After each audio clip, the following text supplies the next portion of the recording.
Nah, teman-teman, acaranya vlog kali ini saya mau sharing aja ya, sharing bercerita. Itu nyonyaku di sana dia lagi kerja main saham. Saya cuman sharing aja di vlog ini, berbagi pengalaman gitu.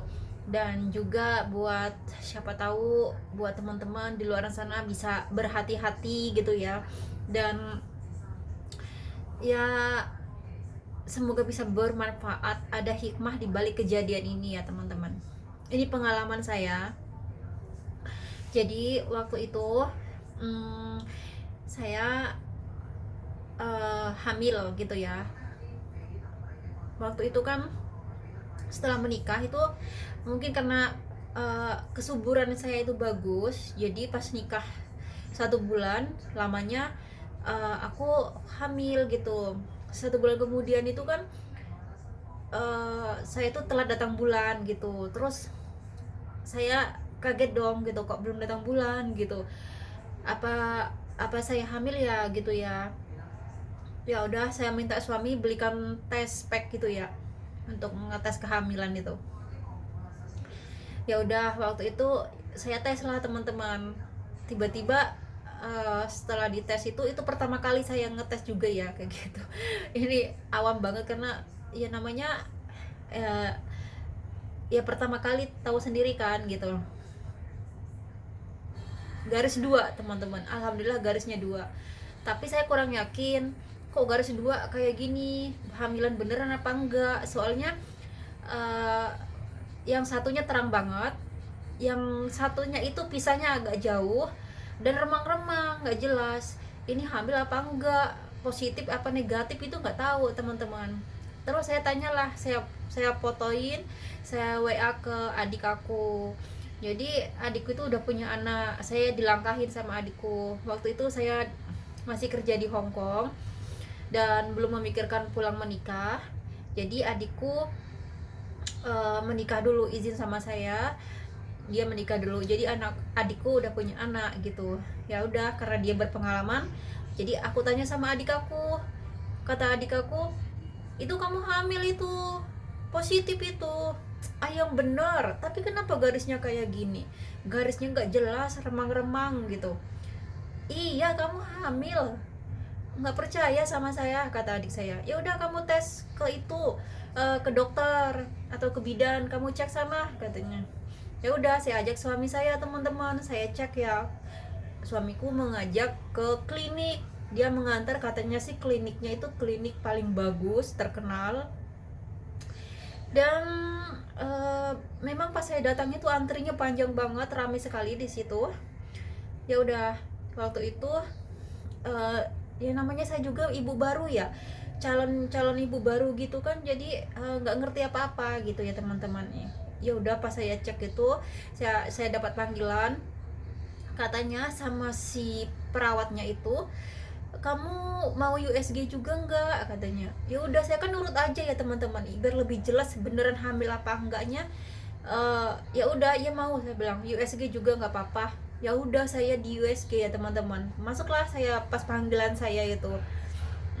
Pas dicek itu katanya dokternya, kamu kamu hamil, tapi hamilnya ada masalah, katanya. Bom, hati saya nggak karuan. Ada masalah, masalah apa gitu kak. Jadi saya penasaran, ini dokter nggak menjelaskan gitu ya teman-teman. Eh, Kenapa gitu, kenapa dok, masalah apa? Ya kandunganmu ada masalah. Ini harus dikeluarkan. Maksudnya saya kan bingung gitu ya teman-teman, nggak dijelaskan mendetail di situ kan. Jadi saya penasaran terus pas di USG itu. Aku tuh hamil nggak sih dok? Hamil nggak? Iya, kamu hamil, kata dokternya. Kamu hamil, tapi hamilmu itu uh, hamil anggur, katanya. Aku tuh dibilang hamil anggur. Terus hamil anggur tuh kayak apa dok? Ya hamil anggur tuh ya hamil anggur, katanya gitu doang gitu ya teman-teman. ya otomatis pasiennya kan bingung ya, aku ya bingung ya teman-teman. Pertama kali mendengar itu ada hamil anggur, mana ada hamil anggur gitu. Hamil anggur tuh kayak apa sih dok? Hamil anggur ya di dalamnya itu kayak biji-biji anggur itu, jadi bukan bayi, adanya itu kayak anggur katanya. Jadi di isi perutmu itu seperti anggur gitu, biji-biji anggur gitu ya teman-teman. Nah ya udah, terus jadi dokter itu memvonis jadi isi perut saya itu hamil tapi seperti anggur gitu ya. Pokoknya di situ saya nggak karuan, otak saya berkecamuk ya teman-teman, di antara gemeteran, di antara pusing gitu, kenapa kok bisa-bisanya saya hamil seperti ini gitu ya teman-teman. Terus saya flashback dari awal dulu ya. Jadi pas saya dicek di awal sama perawat tuh sebelum masuk ke dokter, saya ditanyakan, kamu telat datang bulannya kapan, tanggal berapa gitu. Saya jelaskan kan, saya tuh telat 1 minggu datang bulan. Jadi udah tes pack belum? Saya udah tes pack dan garis 2 gitu. Kan udah saya bilang, saya baru telat 1 minggu di situ. Ya udah, habis itu saya disuruh masuk ke ruangan dokter setelah saya panggilan nomor urut saya gitu. Ya udah ya, dibilang sama dokternya pas di USG, katanya kamu hamil tapi hamil anggur katanya. Nanti kamu dijelasin di luar. Jadi mungkin dokternya juga sibuk di situ, dia tidak memberikan penjelasan banyak, cuma mengasih tahu saya bahwa ini hamil anggur, harus dikeluarkan, harus dioperasi di Nah, dokternya bilang nanti kamu di luar sana sama asistennya si dokter ini dijelasin lebih detail di luar katanya. Ya udah, saya kira kan ada penjelasan lebih baik gitu ya teman-teman. Mau memberikan penjelasan lebih baik lagi, saya kira kan kayak gitu. Ya udah, saya nurut, saya keluar gitu. Terus ya udah, saya dipanggil di tempat ruangan asistennya dokter ini di situ. Tapi ini di luar ya teman-teman. Di situ banyak ibu-ibu hamil dan suami mengantar istrinya untuk cek gitu ya, cek kehamilan di situ. Nah, si asistennya ini kan badannya gede besar, ibu-ibu, udah rambutnya juga agak-agak keribo gitu. Biasa ya orang gede besar tinggi gitu, dengan berbadan besar suaranya juga lebih besar ya. Jadi suaranya gede banget juga ibu itu. Dan ngomong sama saya kan pasiennya ya, ngomongnya kayak kasar banget gitu ya. Apalagi saya berkecamuk di sini karena divonis kehamilan saya bermasalah. Terus si ibu ini bilang, si susternya ini, kamu harus dioperasi, kehamilan ini harus dikeluarkan, kamu hamil anggur. Sebentar dulu, ini gimana, hamil, saya belum paham kenapa saya dibilang hamil anggur. Saya benar-benar nggak paham hamil anggur tuh hamil apa sih. Saya bener bingung loh gitu kan, saya ngomongnya. Saya tanya sama suster ini, saya didampingin suami aku di samping aku ya teman-teman. Terus katanya ibu ini, ya kamu hamil anggur ya, hamil anggur itu penyakit katanya. Hamil anggur itu penyakit katanya gitu ya teman-teman. Kok bisa kayak gini, penyakit gimana? Soalnya kemarin saya baru pertama kali dengar yang adanya hamil anggur gitu teman-teman, pertama kali dengar itu. Jadi saya otomatis bingung banget gitu. Terus ya itu penyakit, harus dikeluarin sebelum terlambat.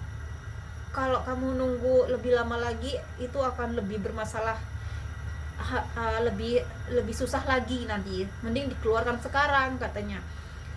Terus foto USG-nya itu dikasih ke saya dan dikasih alamat, malam ini juga kamu sama suami kamu pergi ke rumah sakit. Jadi klinik ini punya rumah sakit besar ya teman-teman, tapi karena dokternya lagi tugas di klinik, jadi saya dikasih alamat ke rumah sakitnya si klinik ini untuk dioperasi, dikeluarkan sekarang gitu. Saya kan Bu, saya di situ udah tambah geram saya, karena saya itu dipaksakan gitu ya teman-teman. Bu, saya nggak bisa melakukan ini gegabah, Saya nggak bisa melakukan punya pemikiran sendiri untuk operasi ini kan nggak bisa. Saya punya orang tua. Nyanyaku bilang kedinginan. Memang dingin banget hari ini. Lanjut lagi ya teman-teman. Nah, bilang gini, saya punya orang tua, saya harus minta restu dari orang tua saya. Saya nggak bisa mengambil keputusan sendiri, saya bilang kayak gitu. Terus katanya si ini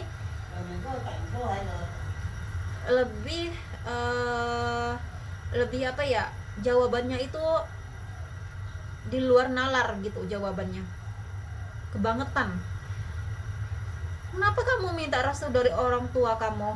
Orang yang bermasalah suami istri kok ngapain sampai minta telepon sama kedua orang tua kamu? Yang bermasalah kan kalian berdua, suami istri. Lagi pula kalian berdua yang memutusin. Suami saya diem aja di sini. Saya bilang ya nggak bisa. Saya punya orang tua. Saya harus komunikasikan kepada keluarga saya. Saya punya keluarga, saya punya orang tua. Saya harus minta pendapat dari kedua orang tua saya. Saya nggak bisa mengambil keputusan ini sendiri. Suami istri nggak bisa. Saya bilang kayak gitu. Terus diam ya dia tuh. Saya tinggalkan aja itu suster itu. Terus saya langsung telepon kedua orang tua saya. Saya keluar dari klinik ini malam hari itu ya teman-teman. Pas datang itu kan maghrib kayaknya. Jadi udah tengah malam gitu ya. Terus saya telepon, yang ngangkat itu saya tuh mau ngomong sama ibuku, yang ngangkat ayah saya gitu. Terus saya tanya ibu kemana gitu. Katanya ibu saya tuh lagi di luar, di kampung itu ada yang mau hajatan, jadi lagi bermusyawarah gitu di kampung. Terus saya udah nggak tertahan, hati saya ini gelisah. Saya bilangin sama ayah saya tuh cek kandungan, terus pihak dokter memvonis katanya harus dioperasi karena kandungan saya itu penyakit bermasalah. Katanya saya dibilang hamil anggur. Terus ayah saya langsung marah toh ya teman-teman. Terus saya marah gini, ngawur, bilang apa hamil anggur? Hamil anggur gimana? Lagi pula kamu hamilnya juga masih seberapa katanya gitu. Orang kamu juga baru aja nikah kok gitu kan ya teman-teman. Jadi belum nyampe 2 bulan pernikahan saya itu, telat datang bulan aja aku tuh masih 1 minggu gitu telat datang bulannya. Ya otomatis saya bilang itu kan masih lagi berbentuk darah, kata ayah saya. Jadi ya udah kamu sabar dulu, saya jemput ibu kamu pulang katanya. Nggak lama ayah saya nelpon balik bahwa ibu saya ini udah pulang gitu. Ya udah, ngobrol lah saya sama ibuku, saya ceritakan apa yang dokter bilangin tadi.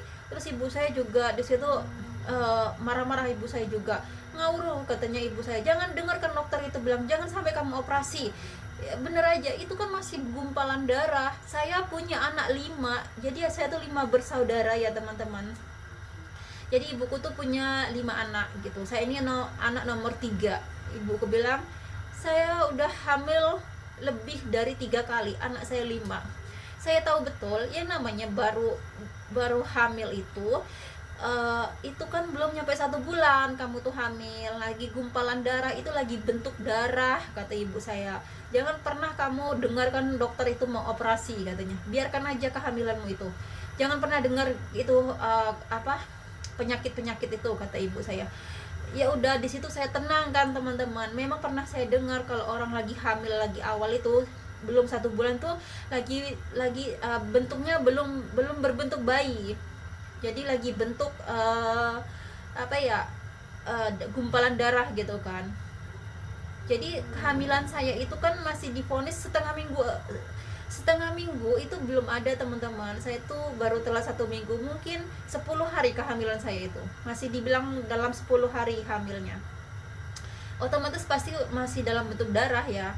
Terus ya udah, saya ajak suami saya pulang waktu itu. Saya nggak mau ngikutin katanya si klinik ini untuk operasi. Lebih parahnya saya disuruh operasi malam itu memaksakan banget. Seharusnya kalau mereka itu profesional dalam bekerja, apalagi dokter ini bukan dokter muda, dokter ini udah sepuh teman-teman, dokternya itu sudah tua, Jadi dia itu ya bukan dokter muda. Kalau dokter muda mungkin dia lagi belajar ya, ini dokternya sudah tua, udah sepuh, berarti kan dia tuh udah berpengalaman banyak. Ini dokter kandungan loh, berarti udah luas pengalamannya, uang udah sudah tua kok orangnya gitu. Dan ya udah, alhamdulillah saya punya kekuatan. Tadinya saya kacau balau, tapi saya mendengarkan nasihat dari orang tua saya, ya udah saya kuat lagi walaupun masih ada gemeteran. Padahal kalau saya bilang waktu pertama datang ke rumah sakit itu saya merasa lapar banget. Terus saya bilang pengen cepet keluar beres ini, pengen makan enak gitu, karena saya merasa lapar banget. Nafsu makan saya langsung hilang. Waktu itu pulang beli pecel lele suami saya, tapi saya nggak ada nafsu makan sama sekali, langsung hilang blas gitu nafsu makan saya setelah mendengar itu ya teman-teman. Katanya saya divonis hamil anggur waktu itu. Nah, jadi teman-teman, yang membuat saya kecewa berat itu dari klinik ini, nah apalagi ini punya rumah sakit, bukan klinik biasa. Katanya klinik itu nomor 1 paling mahal di Jogja gitu ya. Katanya suami saya, dia lebih paham karena dia orang Jogja ya. Terus yang saya sayangkan itu, kenapa sih langsung disuruh dipaksakan hari itu juga, malam itu juga saya mendatangin rumah sakit untuk dioperasi, untuk dikurut gitu, dihilangkan gitu. Kenapa nggak masuk di akal belas gitu ya teman-teman. Kan udah nyata saya itu kan hamil, aku itu baru telat 1 minggu, otomatis kan itu belum berbentuk bayi, masih gumpalan darah. Setengah bulan aja saya itu belum ada gitu hamilnya. 2 minggu aja belum ada usia kandungan saya itu. Terus harusnya kan pihak klinik ini atau dokter menyarankan gini, sepertinya kandunganmu ada bermasalah. 1 bulan kemudian kamu harus datang lagi untuk dicek ulang gitu, atau 2 bulan kemudian, selama 3 bulan kamu harus cek rutin ke sini untuk dicek perkembangannya gitu. Harusnya kan gitu ya teman-teman. Tapi ini aneh, dia memaksakan saya untuk operasi hari itu juga, malam itu juga. Suami saya mah nurut aja ya, dia mah ngikutin aja, tapi saya bersikeras. Apa ya, saya punya batin, saya kuat gitu, saya tidak akan mengikuti arahannya dokter ini gitu. Karena juga saya pernah dengar waktu itu, sebelum ya semasa saya gadis itu, saya pernah mendengar kalau orang hamil itu masih gumpalan darah. Dan juga saya pernah dengar ibu aku ngomong waktu semasa saya pokoknya pernah mendengar gitu, semasa saya gadis itu orang hamil itu sebelum 1 bulan itu masih gumpalan darah, belum jadi bayi gitu ya, belum berbentuk manusia gitu. Nah, jadi itu nggak masuk di akal benar gitu. Jadi saya pertahankan, nggak akan ngikutin dokter itu. Coba kalau saya gegabah, bisa fatal kan teman-teman. Nah, ya udah, saya sangat sangat disayangkan klinik ini. Harusnya dia menyarankan ke pasiennya itu, kalau ada bermasalah, ini kan kehamilannya belum 1 bulan, coba dicek, disuruh 1 bulan kemudian aku suruh datang gitu ya untuk dicek ulang. 2 bulan kemudian, 3 bulan, minimal kan 3 bulan itu kan udah jadi bayi gitu. Kalau udah 3 bulan itu nggak bentuk bayi, itu kan baru bermasalah.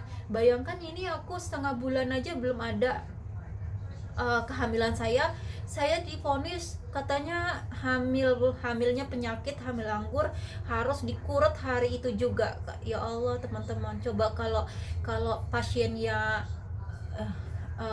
nurut aja gitu, dapat pasien yang nurut aja, itu sama saja ngebunuh gitu, ngebunuh anaknya sendiri toh, ngebunuh manusia, membunuh yang bernyawa gitu kan teman-teman. Coba bayangkan, itu nggak bisa saya bayangkan teman-teman, kenapa sih dokter ini menyarankan seperti itu. Itu fatal banget kalau dapat pasien yang ya udah nurut aja apa kata dokternya, apa enggak fatal menghilangkan anaknya sendiri menghilangkan nyawa di situ. Ya Allah, benar-benar saya itu ya teman-teman, kalau mengingat klinik itu ya melihatnya aja aku nggak sudi saking saya keselnya. Dan setelah itu ya udah saya jalanin ya gitu. 1 bulan kemudian saya pergi ke Lampung karena ada acara di Lampung gitu. Ya udah saya sama suami saya pergilah ke Lampung, dan usia kandungan saya itu udah menginjak 1 bulan. Dan saya enggak mau USG di Jogja waktu itu. Saya pengen nyoba USG pertama kali di Lampung. Nah, sebulan kemudian saya itu nggak lama di Lampung waktu itu. Mungkin ada 1 minggu atau 2 minggu saya berada di Lampung. Dan saya mau pulang lagi ke Jogja ikut suami karena tinggal bersama suami di Jogja gitu. Ya udah, setelah selesai di Lampung saya balik ke Jogja. Perjalanan saya mau pulang ke Jogja, saya mampir ke klinik. Klinik itu punya rumah sakit juga, rumah sakit besar. Saya disarankan adik aku yang udah nikah itu, udah punya anak. Dulu dia pernah lahiran di situ. Lahiran cesar adik saya waktu itu. Dia ditanganin sama klinik ini, katanya bagus katanya. Ya udah, saya dibawa ke sana untuk USG kedua. Usia kehamilan saya sudah menginjak 1 bulan.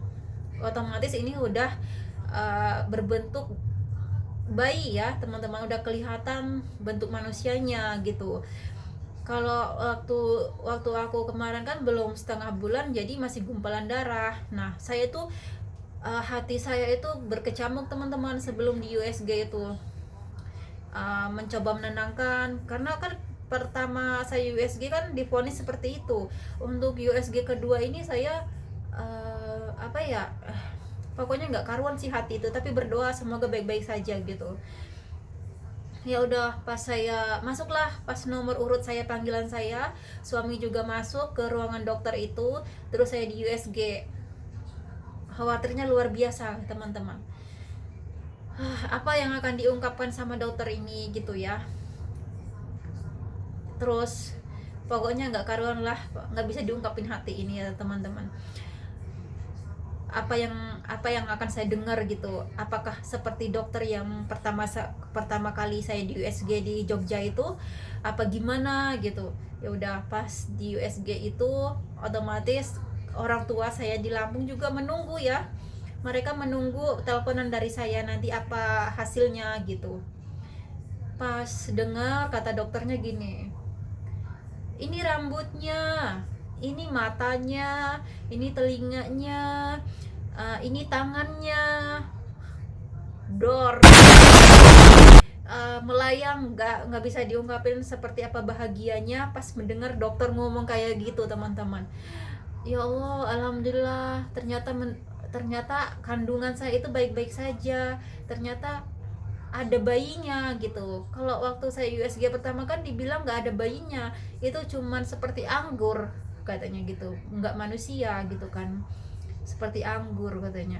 Jadi pas saya USG di Lampung ini, pas dokter ngomong, pas dicek USG itu, ini matanya, ini rambutnya, ini tangannya, bagus banget, kehamilannya bagus banget, normal.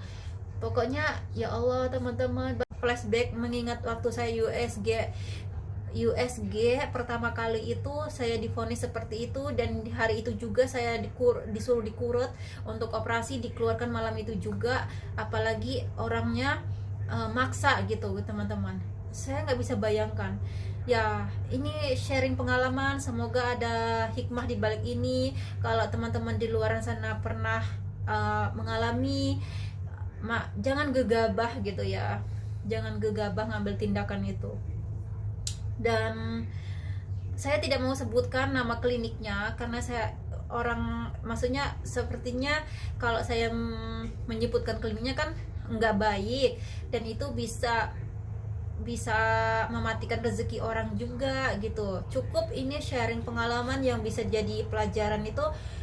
Ambil hikmahnya, jangan gegabah ngambil tindakan sesuatu, dipikir-pikir dulu gitu.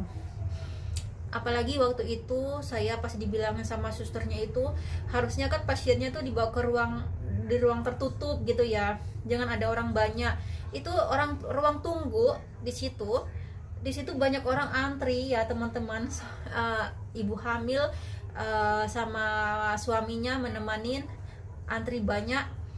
Pada melihat mata mereka pas saya lirik ke sini tuh ya, mata mereka tuh tertuju kepada saya semua, melihat saya semua sama omongan sama si suster ini. Karena susternya ngomongnya keras, lantang, seperti orang marah ngomongnya. Terus hamil anggur ya hamil anggur, itu penyakit, itu harus dikeluarkan, itu harus dioperasi sekarang, ngomongnya kayak gitu. Itu selain itu saya juga dibuat malu karena banyak orang melihat itu melihat pas saya lirik ke sini, semua orang pada tertuju melihat saya semua di situ teman-teman. Saya malu banget gitu. Udah sepertinya udah saya tuh kena masalah, dibilang maksudnya ya enggak, teman-teman bisa menilai sendiri apa yang akan teman-teman rasakan. Seperti itu, dilihatin orang banyak pas lagi kita tuh lagi kena masalah, dipermalukan juga dilihatin orang banyak di situ. Ya Allah gitu. Itu parah banget sih klinik itu, ngawur bener ya. Sampai sekarang saya tuh benci banget melihat klinik itu karena dia sembarangan memvonis orang seperti itu, dan itu benar-benar fatal banget. Tapi saya tidak mau menyebutkan nama klinik itu privasi, bisa mematikan rezeki orang, tidak bagus. Cukup diambil pelajarannya saja, lebih berhati-hati suatu ngambil tindakan, jangan gegabah. Dan alhamdulillah waktu itu karena saya pernah divonis seperti itu, jadi setiap bulan saya tuh USG terus ya teman-teman. Pas keduanya saya USG di Lampung itu, kemudian saya balik ke Jogja, sebulan sekali saya harus USG, melihat perkembangan janin saya gitu. Sebulan sekali saya USG itu, tapi pindah dokter gitu.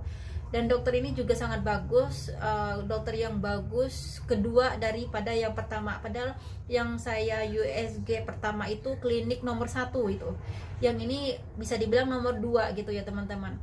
Jadi saya ya di klinik itu terus, nggak pindah-pindah. Waktu itu saya mendengar nama klinik itu, melewatin depannya aja saya benci banget teman-teman. Saya kesel banget di situ. Kurang ajar banget ya, kok bisa gitu, kayak gitu, memaksa kayak gitu. Dan sebulan sekali saya harus USG, alhamdulillah sampai lahiran gitu. Tapi pas lahirannya itu saya di rumah sakit karena saya nggak tahu mau lahiran waktu itu teman-teman. Saya tuh masih jualan waktu itu, sambil jualan sup iga sapi, saya masih jualan ya waktu itu. Dan kemudian saya tuh pinggang saya terasa sakit gitu, terus bentar-bentar sakit, terus suami menyarankan dibawa ke rumah sakit untuk dicek gitu.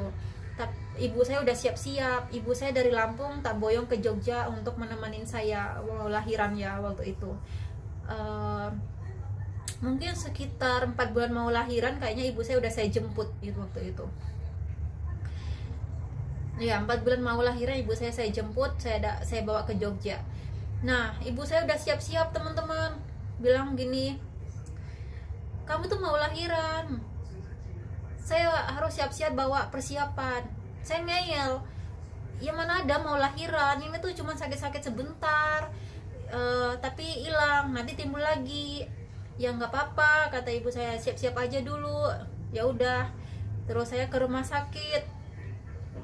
Rumah sakitnya itu PKO di Jogja gitu ya, saya lupa nama rumah sakitnya. Nah ya udah, saya ke rumah sakit, ternyata di situ saya dibilangin pas dicek di ruang UGD ya, pertama saya masuk di ruang UGD, dicek, katanya saya tuh udah buka 2.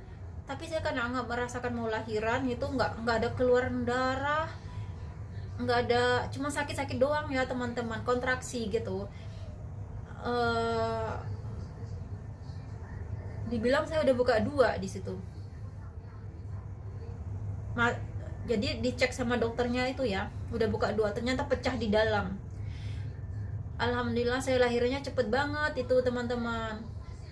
Pas saya masuk ruang UGD itu dibilang udah buka 2, saya dipindah ke lantai 2. Di lantai 2 ini pengalaman juga ini ya teman-teman. Jadi saya tuh lagi sakit-sakitnya di situ. Sebelum ditanganin, otomatis mereka akan tanya dulu dengan keuangan gitu untuk pembayaran.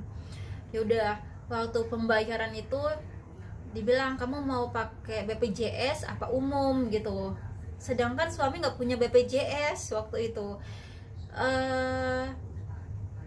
Bingung kan ya teman-teman ya, terus namanya suami juga nggak ngerti juga peraturannya gimana, ikut aja pakai BPJS katanya. Ya kata suami pakai BPJS aja katanya gitu. BPJS kalau umum langsung ditanganin katanya, kalau BPJS saya harus diputar ulang teman-teman, saya harus dibawa dirujuk ke klinik apa gitu namanya di situ. Nanti kalau klinik itu tidak nerima saya akan dibawa lagi ke rumah sakit tadi teman-teman. Apa nggak gila? Orang saya itu mau mati rasanya, sakitnya nggak karuan di situ, nggak, ya ibaratnya saya merasakan kayak mau mati lah, sakitnya minta ampun. Lagi kesakit-sakitannya saya akan dipindahkan ke klinik yang A. Terus kalau di klinik ini nggak terima, lumayan jauh juga katanya tempat kliniknya, nggak diterima, terus saya akan dibalikan ke mati di jalan dong. Dalam hati saya kayak gitu, gila bener. Suaminya tambah pinggir panjang bilang umum gitu, umum katanya si pihak rumah sakit ini. Iya, ya udah langsung diberikan fasilitas terbaik saya di situ. Di tempat saya itu juga luas banget, ruangannya sangat bagus, diprioritaskan karena kita umum ya teman-teman. Indonesia ini ya. Masya Allah, pokoknya pengalaman ya ini. Ya itu, kalau kita nggak berduit kita akan diputer-puter dulu ya teman-teman. Tapi kalau kita berduit di situ kita diprioritaskan. Ya oke lah, pelayanannya bagus, tapi ya mahal itu. Umum itu sekitar menghabiskan 5 jutaan lah ya saya lahiran itu. Terus katanya pihak susternya di sana tuh sama dokternya, saya tuh paling bagus, enak banget. Maksudnya pembukaannya tuh cepet gitu, alhamdulillah cepet banget. Pas buka 2 nggak lama buka 4, nggak lama buka 6. Ibu bagus banget katanya, pembukaannya cepet sekali katanya gitu. Udah buka 6 langsung buka 8, itu nunggunya nggak lama ya teman-teman. Jadi pembukaannya tuh cepet banget. Pas buka 8 itu semakin sakitnya nggak luar biasa. 1000 penyakit ada di sana ya, kita lahiran itu mau katanya sih tinggal nunggu buka 10. Jadi kalau udah buka 10 saya baru bisa ditanganin gitu ya teman-teman. Jadi saya dibiarkan kesakitan di situ. 1000 penyakit ada di situ deh lahiran itu. Masya Allah banget pokoknya, luar biasa nikmatnya, nikmat luar biasa ini. Merasakan paling nikmat selama hidup saya itu ya lahiran itu ya teman-teman. Itu nunggu buka 10 ini lebih kontraksinya lebih luar biasa, sakitnya minta ampun. Pas tek gitu buka 10 langsung dokter datang.